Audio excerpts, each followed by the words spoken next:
Today, we're talking about something that is becoming increasingly rare in our digital world, and that is authenticity. This is Go Getter Guru. I'm your host, Allie Cat, an aspiring mindset coach, a singer, songwriter, professional daydreamer, and lover of all things personal development for women. In today's era, it's becoming increasingly rare, more than ever, to be authentic to ourselves. And why is that? Because in this age, trends spread like a virus. Individuality is suffering more than ever when it comes to feeling the pressures of what's quote unquote in. How can we find and hold on to our authenticity in today's copy paste world? I mean, like truly being in tune with our authentic self in this time where it's so scary to just show up sometimes and we're being fed things consistently that tell us how we should be living and how our house should look and how we should dress, all kind of things that are just looking the same on most people. I mean, even down to surgeries in our bodies and BBLs and all that, which I'm not, I support surgery because I think one day I'm going to get some of that. Let me get one of those. You find that on Amazon. But, anyways, it's just like everyone is starting to look the same, live the same life, like do the same routines. And let's talk about it. Let's talk about being individual and being authentic to ourselves and trying to determine, are we making these decisions based on what we're showed and how we think we should be living because of the perceived success of the people that we follow on our social medias? Or is it really, truly, authentically our own? Let's get into it. I know social media is a big reason why everyone's being pushed into sameness because, like I was saying, the algorithms show us the same type of content, similar people living these seemingly perfect lives. And of course, when we sing these things over and over again, we want to start presenting ourselves in the same way, whether we're like posting on social media or not. We just start to think, I should be living my life like that, right? So, in the same way, we start to lose some of our own thoughts and ideas, and we start agreeing and viewing those things through like the lens of others. Sometimes we don't even realize the pressures to conform, like that they're just squeezing us. And honestly, it's also just so bad for our self image. Some of the signs that you might be losing your authenticity would be if you're constantly seeking validation and if you're feeling disconnected from your own interests and desires, or if you don't have any interests and desires. If you struggle to make decisions without checking what others are doing first. But I'm here to tell you there's so much freedom when you start to discover who you are and connect with who you are authentically. It just feels good to have an opinion. Sometimes, even when people disagree with your opinion, it still feels good to just like stand on business based on what you believe and how you feel. Like, for example, I have friends that are very selfless. I talk about this sometimes. I consider selfish to be something positive, especially when it comes to personal development, mental health, and your overall well being and happiness in life. So I can be a very selfish, positive person. And lots of people don't agree with that. And I used to feel bad about that. And I just felt like people wanted me to conform to like always putting others before myself. And it would honestly make me feel like I was such a bad person. The more I evaluated why I felt that I wanted to be more selfish and I got more comfortable with my opinion on it and how I felt about it, the more confident I started to feel, even when other people's thoughts and opinions were just completely opposite of mine. Like the more I heard them, the more I had to tell myself, okay, but these are the reasons why. And these are the things I've done, like in the selfish way, and what were the outcomes of those things. And I was just happy with my opinion. To me, I'm authentically being myself when I am being positively selfish. Okay. I feel good about that. That's who I am. I like to overdress when I go to the grocery store sometimes. I like to wear colorful makeup. I like to sparkle. I like to wear ice, baby. Even if it ain't real, I like to sparkle. For me, that's owning your authenticity. When you like something or you're feeling something or you're forming an opinion on something that just comes deep within you and you're able to express that and not hide it and just go along with the crowd, then that's authenticity. There's like nothing more that I love than adults who are still in tune with the things that they loved as a child, because I feel like there's nothing more authentic than that. Like there were the Grammys recently, and I love watching those glam bot videos. And I saw Kai Cenat come on and do I think that was his first glam bot. And tell me why this man flipped. He did a full like front flip or back flip or handstand flip. I don't remember it. I just remember that he flipped. Like people are just twirling or throwing their dresses or doing like a cute little pose. And this man is flipping and having a good time. He's very authentic. And I think that's why he's so popular because I just love that he's got that like black boy joy about him all the time. It's super authentic and it feels very genuine. And that's the power of authenticity because he looks like he's living and enjoying his life. And I'm relating, like, wow.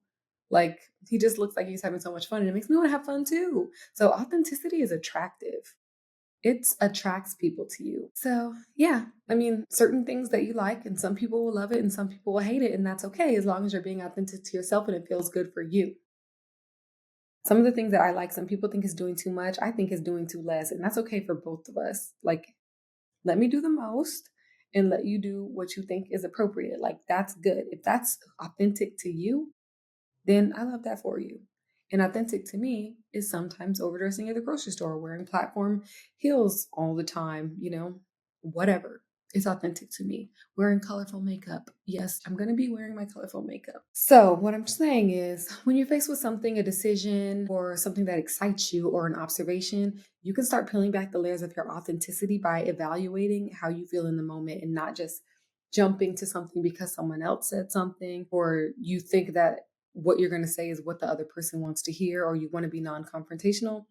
You can just feel yourself in the moments and start forming your own opinions so that you can start being authentic to who you are.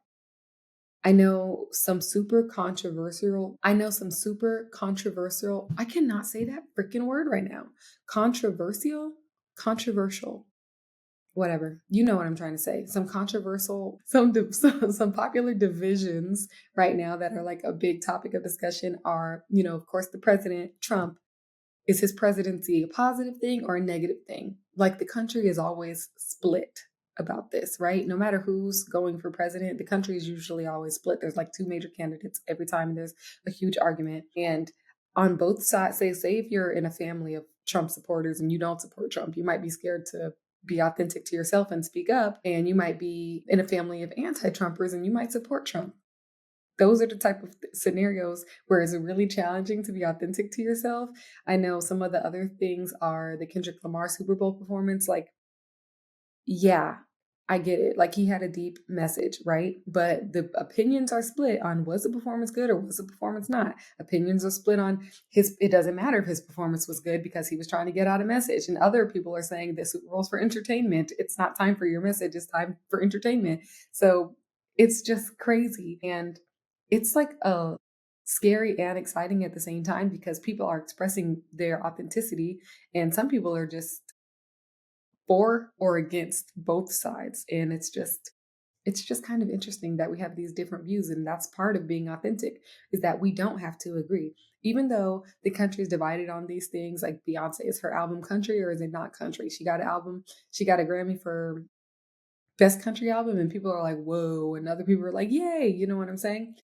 It's just nice to know that we're conflicting. I'm saying that in a positive way because people are being authentic to themselves and they're having strong opinions, like to the point where they're debating online. And I personally don't like to contribute to a conversation unless I think it's meaningful, but I do like the fact that these type of big controversies, they highlight that people aren't for everybody. So Beyonce making that album was authentic to herself.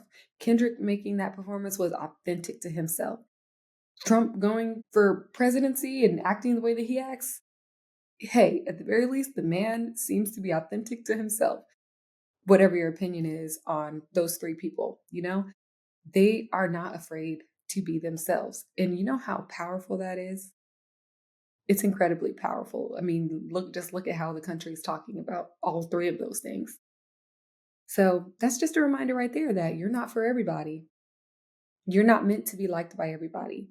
But those three people are confident in the decisions they make because they live authentically to themselves. So I would say, even small things, if you hear something, focus on what your first initial reactions to those things are and what all your friends or family or whoever you're around are saying about those things and what's happening in the conversation, and form your own opinions. Contribute to the conversation whether you want to or not, but just take note of how you actually feel. Like, even if it's your best friend and they say something and you don't know if you agree or disagree yet because they just finished saying it, like, just sit with How did that statement make me feel? Do I agree with that or do I disagree with that? Should I agree with that because it's my best friend? The answer is no. You should think about how you feel and start not letting other people's minds and opinions influence your mind and your decisions. This is all very exciting stuff.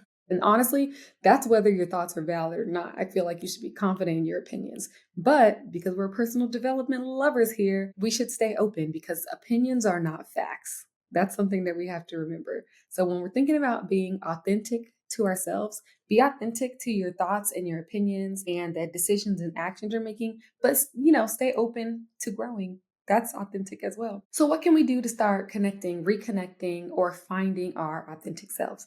Well, lots of people like to journal. I personally journal sometimes, every now and then, just when I'm emotional.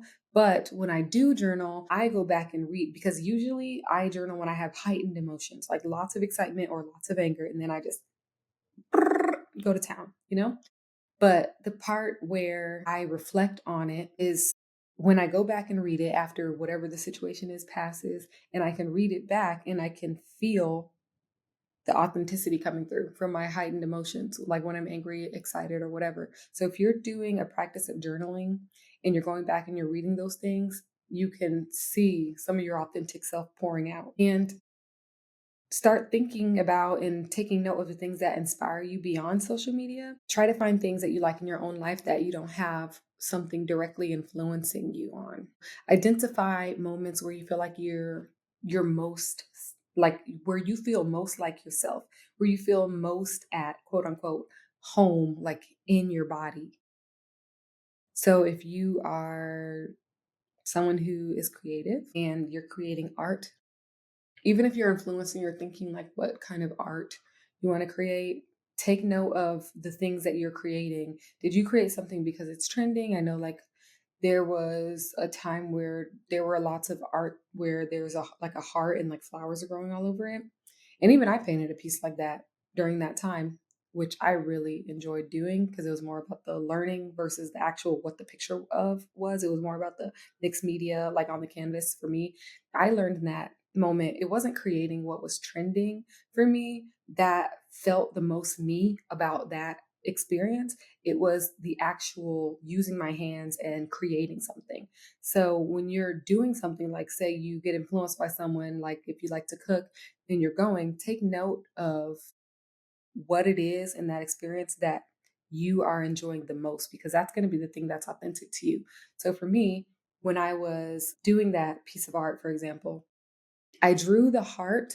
I pulled up a picture of a heart and I tried to trace it. I mean, I didn't trace the picture. I tried to. I'm not like an art person. I don't know the vocabulary, but I was looking at it and trying to recreate it on the canvas. So I'm looking at the picture on my computer and I'm trying to draw a heart with a pencil just by looking at the picture on here. And so I used a pencil and I was like looking up different shading techniques and trying to like shade it in. And I enjoy the most, that is the most authentic to me, wasn't the heart with the flowers, which I liked because I was seeing them a lot. So that's what I wanted to do. But it was the actual putting my finger on the pencil and putting my finger on the paper and like, fading it, making it blend and just adding little details, like noticing details on the picture and saying, "Ooh, I want to create more details like that." And just kind of exploring what I could do with the pencil and then adding paint. And then another part, I like tried to like hand paint some things and stencil some other things. And I learned I didn't really like stenciling because that didn't feel authentic to me. Like stenciling, like actually hand drawing it and trying to hand paint it and figure that out on myself, that was authentic to me because I love learning and I love creating. So those were two things that I was doing. So I know if I'm learning and creating and both at the same time, I'm going to feel good no matter what it is, whether it's making earrings, whether it's making clay sculptures, whether it's like making music in the recording studio. I just know that creating art and learning about it is authentic to me. It's not just the learning necessarily, and it's not just I want to paint this because it's pretty and I've been seeing it a lot. It's actually those two things. So if you like put me on a soccer field and I'm learning to kick soccer balls and I got to run up and down the field, that's not going to feel authentic to me because I'm just learning a sports game and I'm not creating.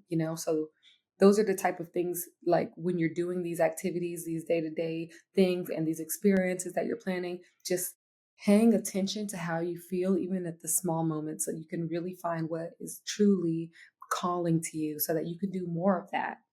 And the more you do of that, the more confident you feel and the more decisions you can make based on what you know is the best for you and your happiness and your development. So, experimenting and exploring. So, trying new things without worrying about their aesthetic appeal, embracing hobbies that bring joy rather than social approval. Um, yeah, that's a good one because I feel like that was kind of, I don't know Beyonce, obviously, but her country album, me personally, my opinion on it is that I personally didn't like it. I thought it was I'm a huge Beyonce fan. But I personally didn't. I wasn't a fan of the country album. I gave it a few passes and I didn't love it. And the thing is, I feel like it's so authentic to Beyonce because she didn't do it for my approval as a Beehive member or any other person in the Beehive's approval. Of course, she knew some people would love it and some people would hate it, but the most important thing was she knows in her soul that she's country and that she was making a country album and she was challenging genre norms. And that was the most inspiring thing about that album, whether I liked it or not. And that's why I look up to her because she's so confident in her authenticity that she's willing to try new things and explore new possibilities.